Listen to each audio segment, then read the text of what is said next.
बड़ा रुपया डाला लोगन अमन गदगद है दोनों जन बड़ी इनाम मिलल बहुत सम्मान भी मिलल। इस सच्चाई है कि गावे खातिर तो ये आप लोग से छुपल नहीं कि के कितना गावत बा के का गावत बा। सोशल मीडिया का जमाना बा गावे का मन रोज गावत है अभी रोज गावे के लेकिन हैजा जौन सम्मान मिलल जौन इनाम मिलल ये हमनी के जेहन में हमेशा बरकरार रही कि यहाँ से कोई फोन करी कि आदर्श बाजार गावे के है तो चाहे हम हो चाहे रवीना हो खाए पैसा का नाम ना ले एक बेरी अगर आदेश भाई कि ना गावे के हो तो दौड़ल चली आई। ये प्यार आप लोग विश्वास जीतला अब विश्वास जीते के होला ए दूर करा एगो बीरस कभी रहा 20 मिनट कभी रहा लेकिन कसौटी तो कसौटी रही। समर में सुरमा शेर चल दिया वाह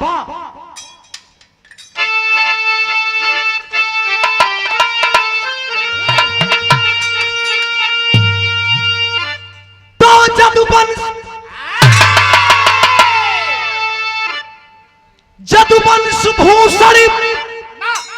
वीर गौरा कलोरी अरे योगोरी से चला लेके मजरी का डोला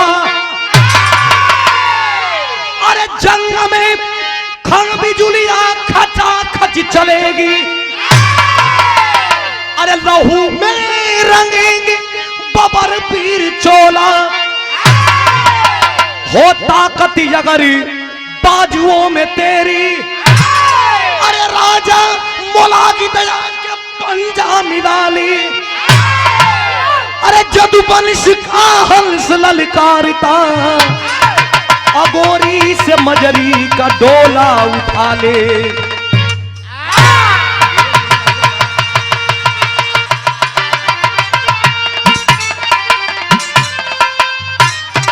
अगोरी क्यों 10 दफा 20 दफा 50 दफा सोनभद्र का सैर करेला गुलशन भैया लेकिन उनके पता ना कि सोनभद्र या अगोरी में अंतर का। अगोरी जैसे गाजीपुर के लोहरी काशी कहल जाला एक प्रसिद्ध नाम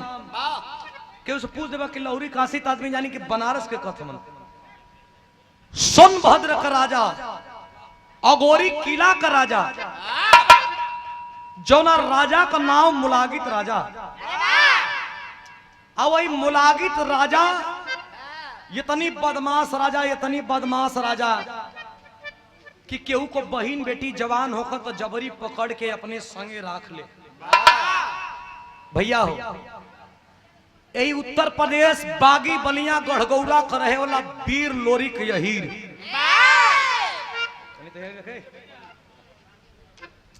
वीर लोरी का ही मजरी से बियाह करे खातिर चलो 1.25 लाख बराती लेके 1.25 लाख बराती लेके मंगरा घोड़ा के लेके चलल हम अब इस सोन नदी में बैठ के आनंद ले रहल बाणन नहा रहल बाणन तब तक मुलागित राजा चढ़ के ये बिरहा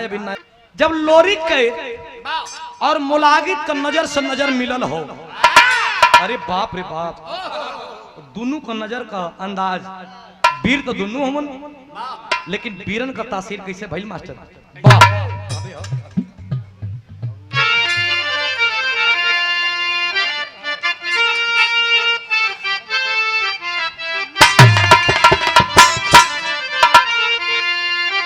एक तरफ लोरी का और एक तरफ मुलागित राजा का नजर से नजर मिलल हो तो बार लिखवैया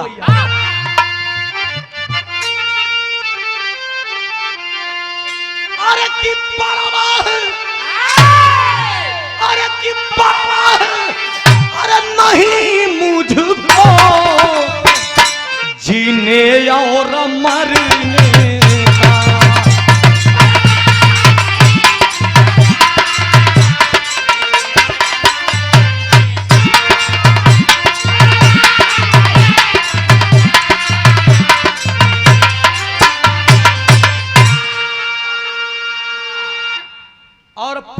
नहीं मुझको इस भाव पे हमारे अफीम फैक्ट्री के सचिव साहब मिंटू भैया और आदरणीय मनोज भैया आपके द्वारा ये पुरस्कार शानदार 500 रुपया कहना कि कुछ होके कसौटी रहे के जब आप बैठल हो भैया तो कसौटी तो रहबे करी बार कसौटी के बाद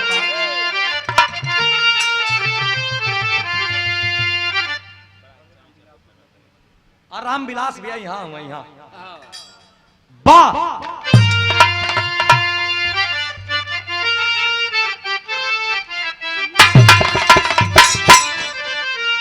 अरे की परवाह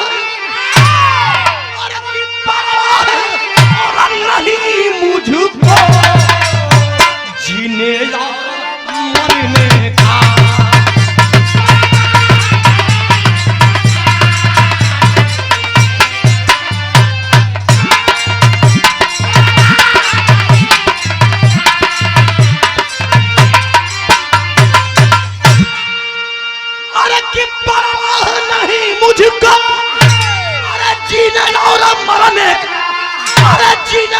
मरने अरे देखूंगा क्या है ताकत भोजपुर में कमीनों का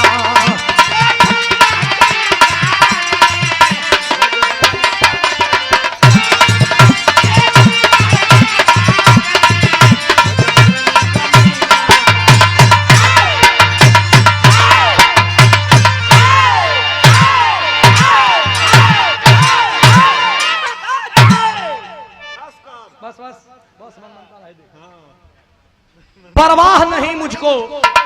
जीने और मरने का देखूंगा क्या है ताकत भुजबल में अरे बाप रे बाप मुलागित राजा लोरी के मारे खातिन वीर तैयार कर दलो ए भैया परवाह नहीं मुझको जीने और मरने को लोरी के मारे खातिर मुलागित राजा एगो रंपा नाव को भाट के तैयार कैलस रंपा कलश के मालिक लोरिक फोरिक रंपा जब आ जाइनु लोरिक जैसन कई गो बीरन के उठा के बेग दे रंपा हवा भरत है मुलागित राजा कलश के मार लेबे तब मारे के बात बतियाओ तनी तैयारी कैले हो तैयारी का कैले मास्टर बिरहा में तरज बदलत बाबा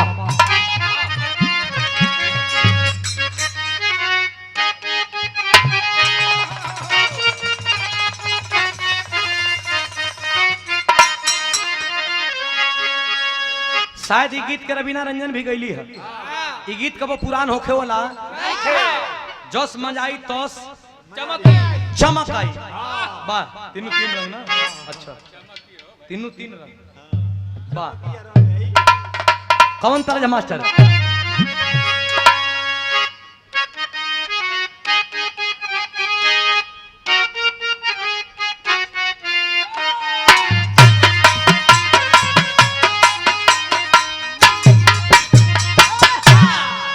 अरे कि छपरा सहरिया में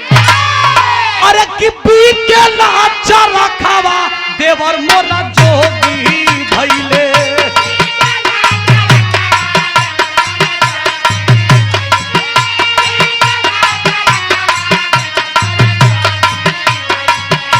बीके लाचा रखावा देवर मोरा जोगी भइले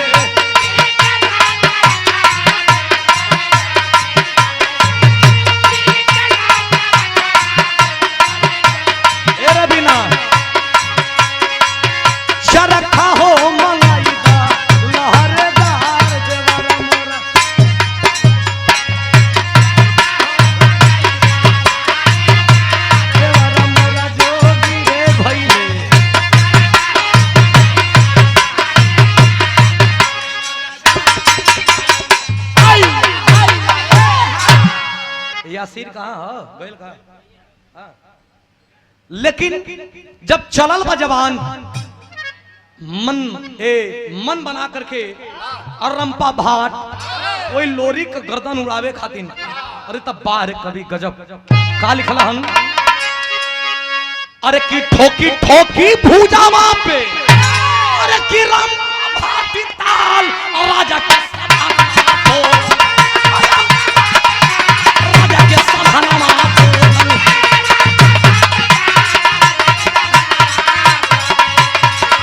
अरे रंपा भाट काल राजा के सभानमा बोलन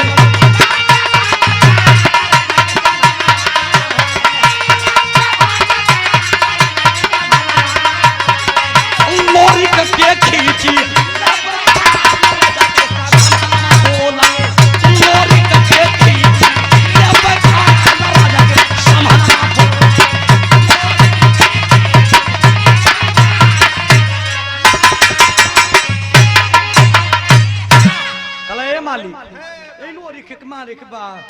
एकर खाल खींच के ना लिया तो असली रंपा भाट नहीं।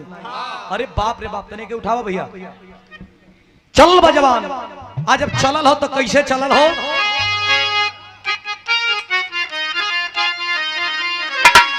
अरे कि दिहले आदेश राजा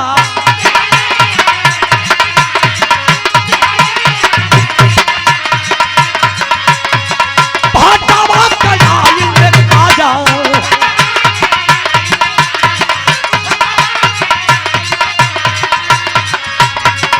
शेरावा के ना के सिया अरे शेरावा के ना के सिया राजा मुझ के राजा के सभानमा बोलन लोरिक के खींची जब काल राजा के सभानमा बोलन लोरिक के खींची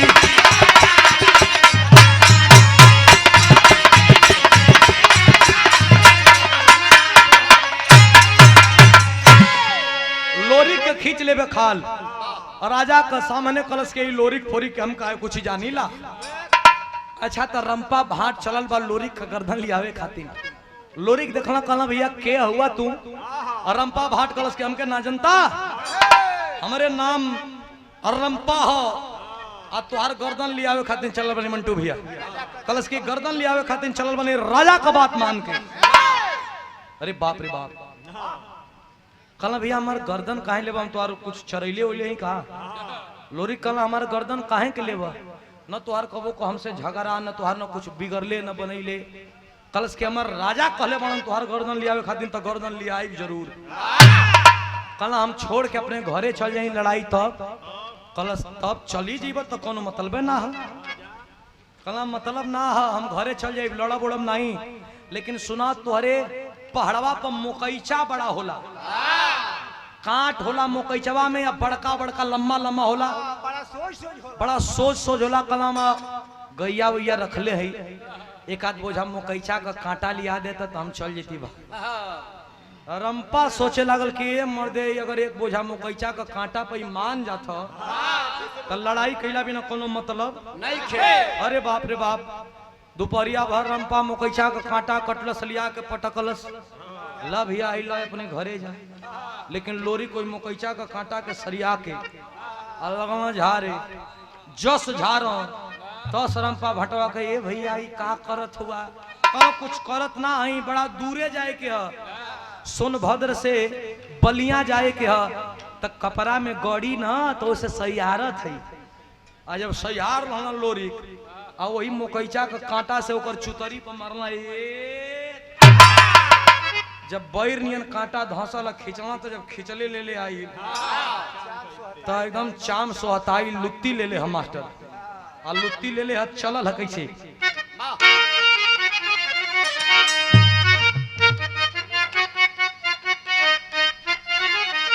अरे वाह जमाना रहल गीत का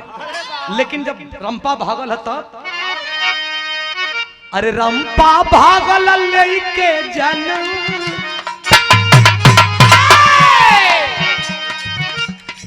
रंपा भागल लेके जनवा कर जल जिराहुल पर हो जवनवा मनवा नहीं जयानव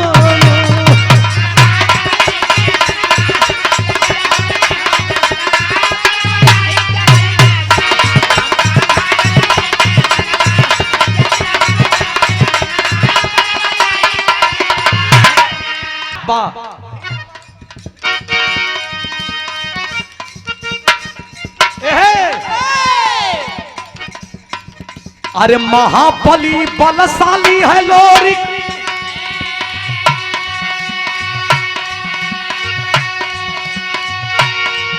अरे युद्ध करो ना राजन,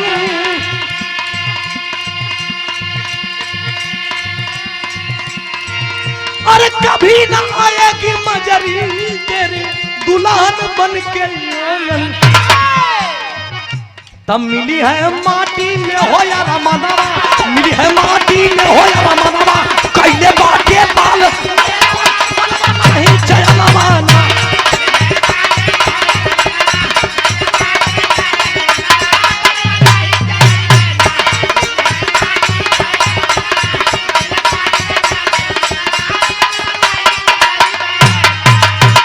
है ना भैया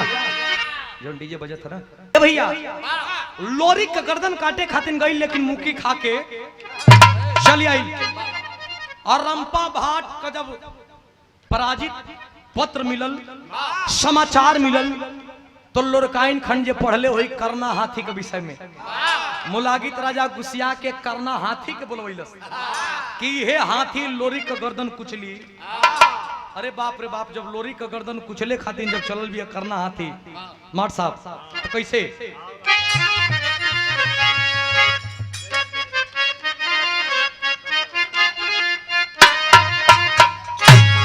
मनोज भैया,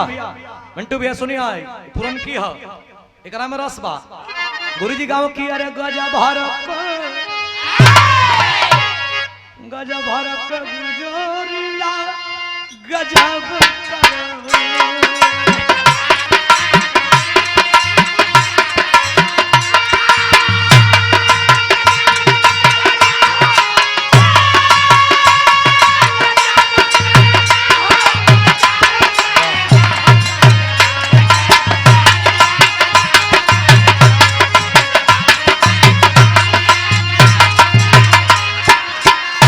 हाथी के बोलावल गई, हाथीए मारी। और रंपा इतना बढ़ियार तने के उठावा, अंशिका डीजे तने के उठावा, हाथी इतना बढ़ियार भी तब्बे मारी। रंपा जैसन वीर लौट के चली आई। तब पहले मदिरा भर पे टक्करना के पियाई दिहले।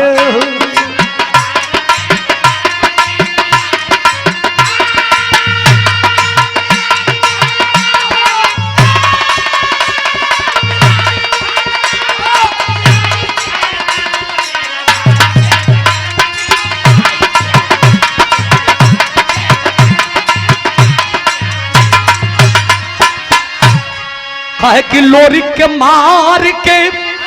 आना तू करीना, अरे मुदाई से डट के समरिया में लड़ना।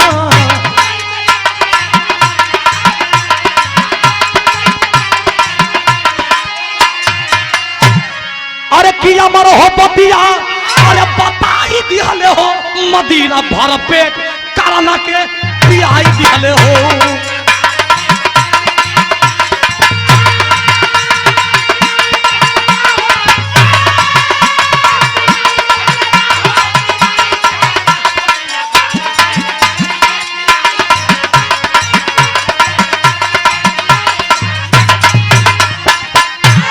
हाथी चलल बा, आ जब हाथी चलल बा तो खाड़ बिजुलिया उठा करके लोरिक हाथी का गर्दन पर जब चलैल हन, तो हाथी का भी गर्दन दो तरफ हो गई, एक तरफ धड़ और एक तरफ सर। आज जब खून से धरती लाल भयल हो, तब बार मास्टर बिरहा में टेरी है तन भैया कैसन हम कर।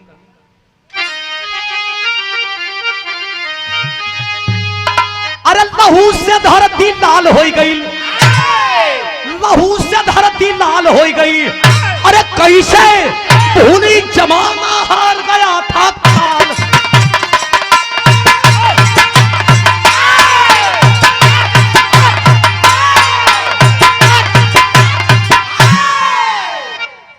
कैसे भूली जमाना हार गया था काल। अब तो करना हाथी भी डिस्टर्ब, रंपा भात भी डिस्टर्ब। निरम्मल राजा मुलागित राजा का भांजा रहे निरम्मल, वही निरम्मल के पत्र लिखल गए, निरम्मल अमर रहल। कलसिया संगे सेज पर बैठल हो। अब पत्र मिलल हो गौना जब भयल हो तब पत्र मिलल बा कि बेटा निरम्मल लगत बा कि अगोरी किला का राजपाट चल जाई रे। कोनो यही आइल बा या लड़े के कहत बा आ लड़ाई के निखे कहत खदेड़ के मरले हो। जब पत्र पढ़लस चले के कोशिश कैलस हो कलसिया जनलस के कोनो अहिर आइल बा जना का नाम बा लोरी। कलश के स्वामी जी जई हाँ मत नहीं तब बहुत बेकार है। कलश के वो बेकार है वो बढ़िया है। हम प्रदान पहले पहले ही अमृतत्व कर हमार कोई कुछ कबारी कोई कुछ बिगारी भैया हो। जब चलल हो तब कलसिया हाथ भाई के और सुहाग का सेज पर ही बतावत बा हम ही करत बस बा हम ही कर मीडवा कम करतन कि हम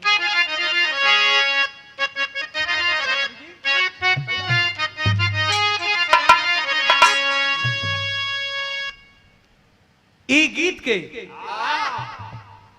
हमारे अब्दुल हमीद कबीरहा में गुरुजी गईले रहन बड़ा प्यार से याद खातिर रखल गईल बा। हम तो एक के आदमी के मानी ला भगवान चाहे बाबू चाहे माई जे भी बा एक नाम तुहार जीवन रूपी नैया के तारन तार कर सकेला। आदमी पुरानिया कहले बेकार थोड़े बाकी 2 नाय पर 3 नाय पर मर जाना भैया। तो ये से बढ़िया कि कहीं एक जगह दिल दिमाग मिजाज बना के चाहे सत्संग होखे चाहे गुरु पूजा होखे एक जगह दिल दिमाग मिजाज बना के रखे के ऐसे चले पड़ी।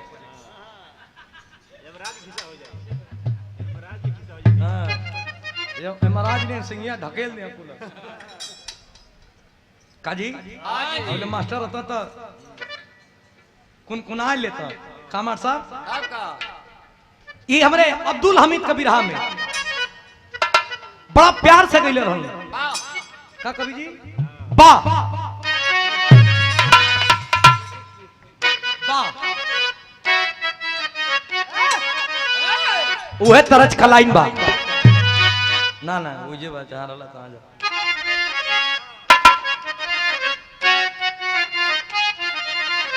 उहे तरजिया बा। अरे की गरज पड़ा अरे गरज पड़ा गाजीपुर का बघेला गरज पड़ा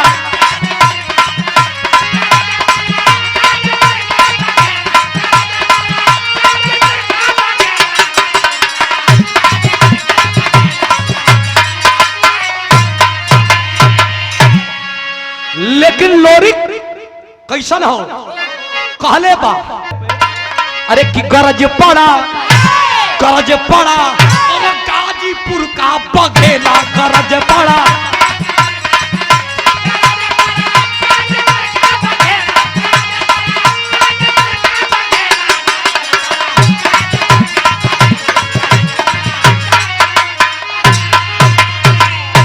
लेकिन सजन हो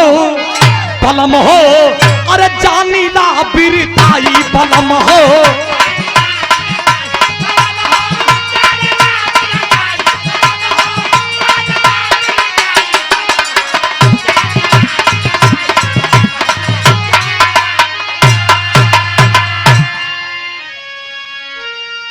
अरे की दाहिने पूजा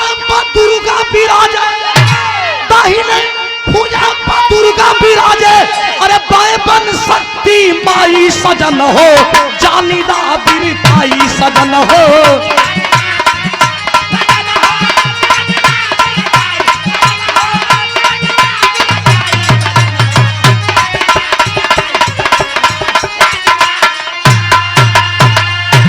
दाहिने भुजा पर दुर्गा विराजे बाएं बन शक्ति माई। अरे राजा तू हुआ अमर लेकिन लोरिक भी कोनो अमर से ओकर दाहिने भुजा पर दुर्गा चले ली बाएं पर बन शक्ति माई चले ली। अरे बाप रे बाप अपनी अर्धांगिनी के ढकेल के बरी कलश के बाप तो के जानकारी। अरे बाप रे बाप जब चलल हम मास्टर तब पहपट का भाव कैसे मास्टर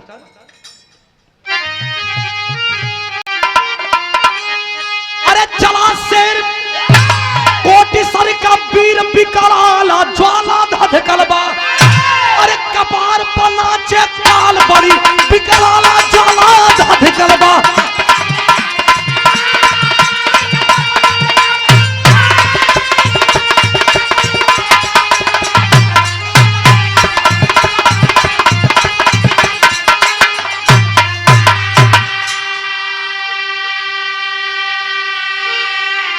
अरे ये खबर निरम्मल ये खबर लोल अरे करे गर्जना भारी हो था एक था दुर्गा माँ का परम पुजारी हो जा करके कलश के मामा मामा ये कौन तो के पसंद कइले बा हो कने एगो गौरा का यही राइल है 1.25 लाख बराती लेके आइल बा कहता कि गर्दन काट के लेके जाई अरे बाप रे बाप कलश की कहां बा कल वही सोन नदी के किनारे बैठल हो चलल बम मिजाज बना करके ए लोरी ओके पता ना हका कि तुहार भांजा निरम्मल है जब पहुंचल बा वही अगोरी किला पर अरे बाप रे बाप मास्टर अरे के करे गले में बड़ी बिगल के माला ज्वाला धाधिकल अरे कपार पर नाचे काल बड़ी बिगल का ज्वाला धाधिकल बा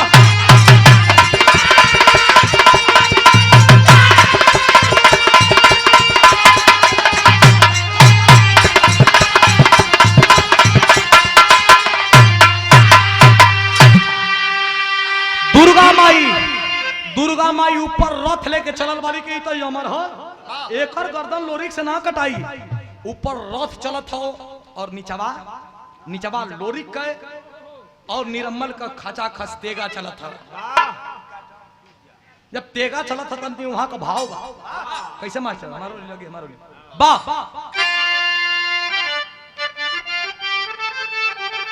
नहीं है भाई आल्हा का भाव बा बीच में बता दे बोल दे बीच में बोल दे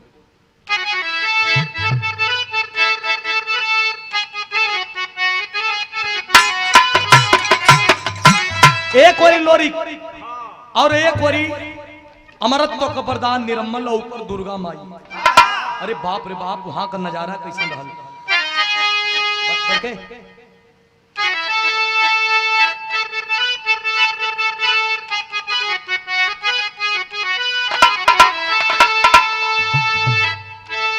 अरे की भूजावा बच्चे करे विराज दुर्गा माई भैया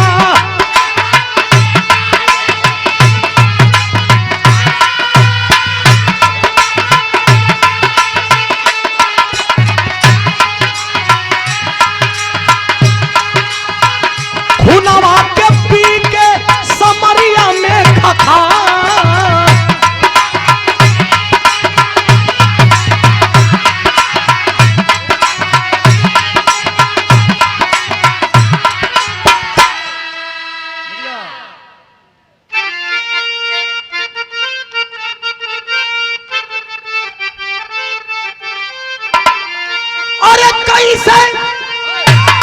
कैसे कोई मारी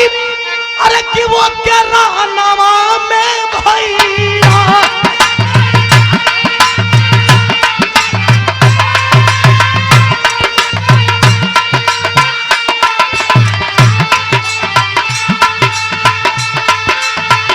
ब्रह्मा से बोलल बाटे दुर्गा कुशीला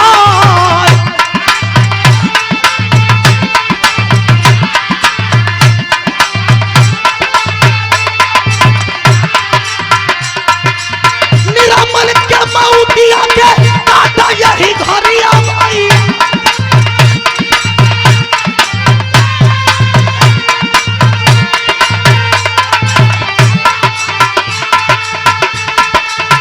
नहीं तो ब्रह्मलोक का दैव मोजला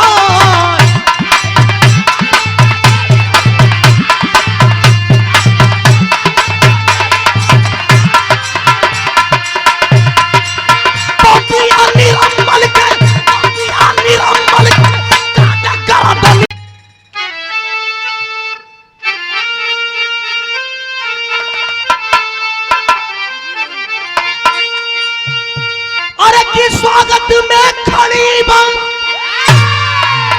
गौरा नगरी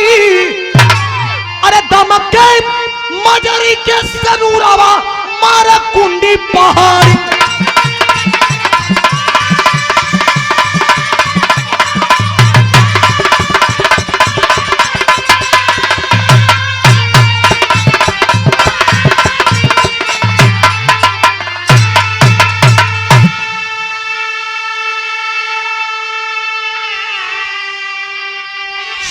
में खड़ी बा गढ़गौरा नगरी अदम के मजरी के सनुरवा मरकुंडी पिला के यहाँ चलो वही जब निर्मल का गर्दन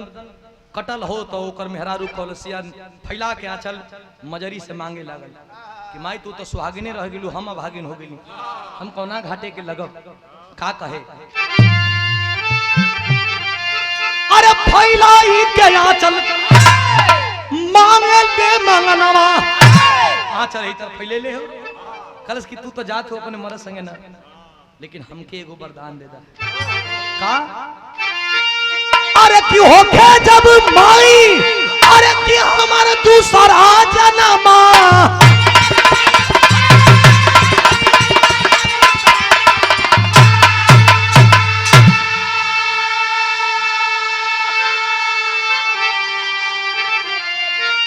अरे कि बहू बनी तोहर तू सास हमारी अरे दमके मजरी के सरूरा मारा कुंडी पहाड़ी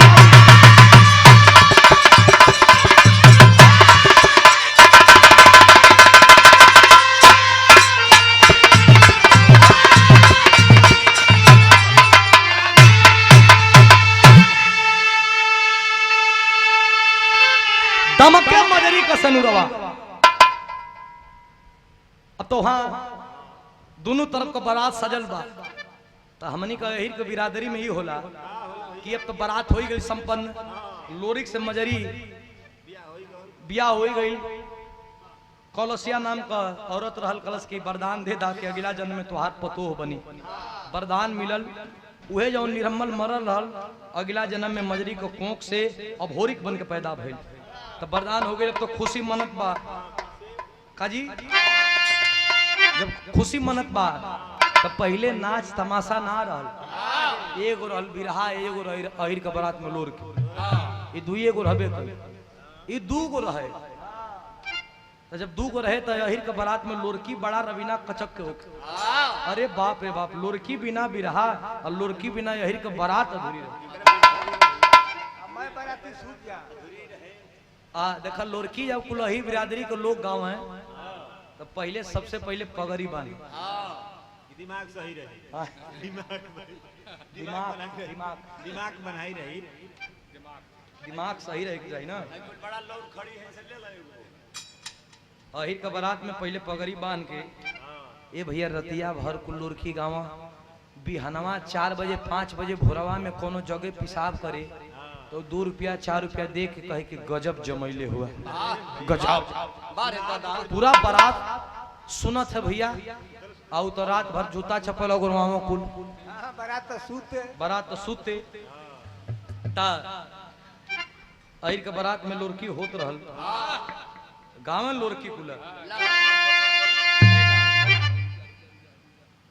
ये भैया बे थका वो भी ढेर बा फरोही का मीठा जायदा जब मौका पर जौने मिले तवने काम देखो कोनो मन बढ़ू आई रोके सचिव साहब समाजवादी पार्टी के पूर्व सचिव साहब जब कोनो मन बढ़ू आई रोके तो लौरिया के ऐसे ले ले माने एकरा लेवे का मतलब कि ओकर लौर लेला से कितना आदमी का नरिया पटिया ढहत हो से मतलब एकदम मन बढ़ू दूसरे के खेत में भैंसो कुल चराओ यही आया बोले तो उनके मरबो कर के देख ले एको थान चरलस ये तनी मन बढ़ई रहे भाई दिन में भर चराव राती कहिर बात तो चोरी कर धोखा रखिए बताता चोरी कर मरते कि दूध में पानी भले जनक ना हो ई बैठा जिला में नहीं है आदरणीय सचिव जी लोरकी के बाप देखा याद तो परी जाई भाई एक बेरी बिरादरी का नाम पे अपन चीज तो याद पड़ी जाई समाजवादी पार्टी के पूर्व सचिव साहब आप गार्जीवन जी की ओर से पुरस्कार पुनः 100 रुपया वतन के लोरकी सुनब रबीना देखा लोरकी कैसे कहा है अमन के बिरादर में तारा जो नहीं सबका अपना स्पेशलिस्ट है भाई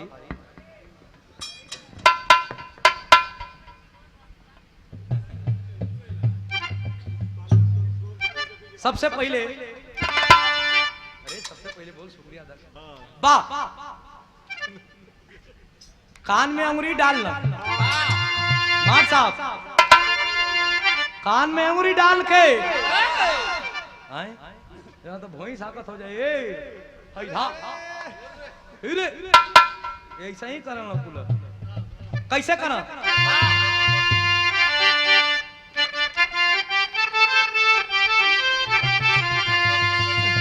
कुल राम राम राम अरे मोरे रा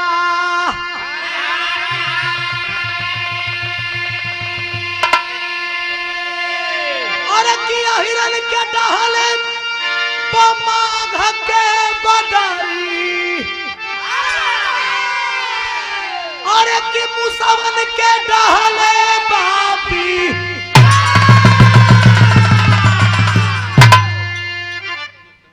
लोग तो जो टेरी बोलत हुआ कि बकरी खेत में लेना है हटी मुसवा का बा कैसे कहें कि लोरी करोवे लगले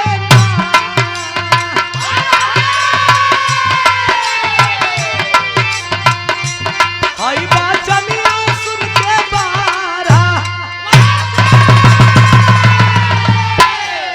अरे की दुनिया में डूब गया हो हई धारा हो तो कि लोहवा लाग गइल जाननी आजा जी राहुल के माँ लोहवा लाग गइल जननी आज जी राहुल के हो अब पनिया राख ले तू हमरो समरिया में हो हा अब मोटरसाइकिल के रास्ता छोड़ दो ए भैया तमाम तमाम प्रकार को लुड़की गवाला हाँ ये लुड़की के दुनिया तमाम जानेला जा करके लोरी का शादी मजरी से भइल और देहल वरदान अब होरी बन के फूल अइलन तब बिरहाए जैसे समाप्ति को होता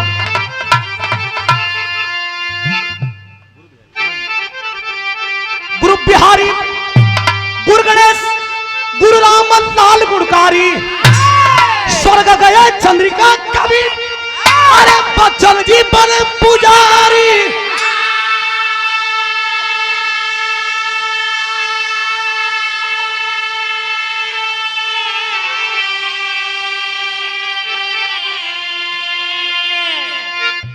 और देखें त्रिमूर्ति आदरणीय हमारे रामविलास भैया हमारे मनोज भैया और हमारे मंटू भैया और देखिए अब फिल्म फैक्ट्री में बानी सब है प्यार बा दुलार बा कितना बढ़िया प्यार बा एक संगे बैठ के बिरहा भी सुनो तनी जा आशीर्वाद भी दे तनी जा अब बाहर गाजीपुर को धरती पैसा भी दे तनी जा अच्छा ये सोचो थो कब सब है कि हम पैसा मिला तो बड़ा नाव लेता हूँ ए भैया हमन खाली पैसे पर ना गावे नहीं जा हाँ हमन का धानो चाउर पकाई लगे अरे मत एक काहे के लिए इलाह बेइज्जत करा तुम पागल हो क्या चुप रहो अरे ये न कथो पैसे पर ना चुप रहो यार उजागिर पागल है यही एगो संतोष पागल संतोष पागल का भाई उजागिर पागल का बहुत मार मरी बा बहुत बहुत दिल से धन्यवाद बा प्रणाम बा ए भाई खाली पैसे ना प्यारो दुलार कहे का मतलब कि आशीर्वाद पगावे नहीं जा पहले ही कहना ही बतिया बोल दिल धान चाउर का होई ले जाके बेच देवे के कहां धर्मपुर पूछे दिया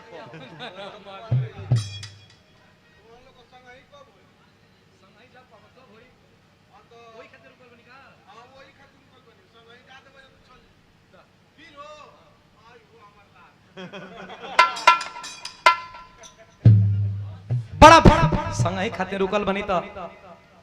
संग ही चल नहीं चली घर में हमनी के अब बड़ भाई बांगा कौन मार हंस दे बड़ा पूछ दे हंस दे तो लोग बड़ भाई नहीं है तो के जाई आज संग ही गा दे बोल जाई अच्छा हमसे ढेर प्रेम बा उनसे ए भैया तुहार यहाँ से रेवतीपुर तक प्रेम में भाई तुहार प्रेम अगाध बा शानदार 500 रुपया हमारे बड़का भैया बड़ा पुनः प्यार दिले बन जा संगे भी हो जाए। हम तो सोचा थे कि चुलवा कब बेगाई। शानदार 500 रुपया पुरस्कार, पुनः पुरस्कार, कोट कोट प्रणाम हमारे गार्जियन जी मंटू जी। हाँ प्यार है, दुलार है, स्नेह है, ये स्नेह के लिए ता जिंदगी शुक्रगुजार है।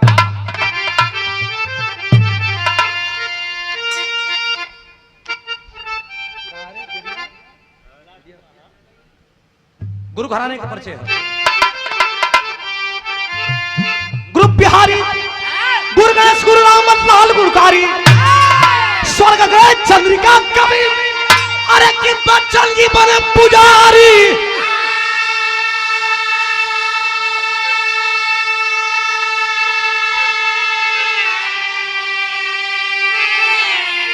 अरे लहू से धरती लाल हो गई,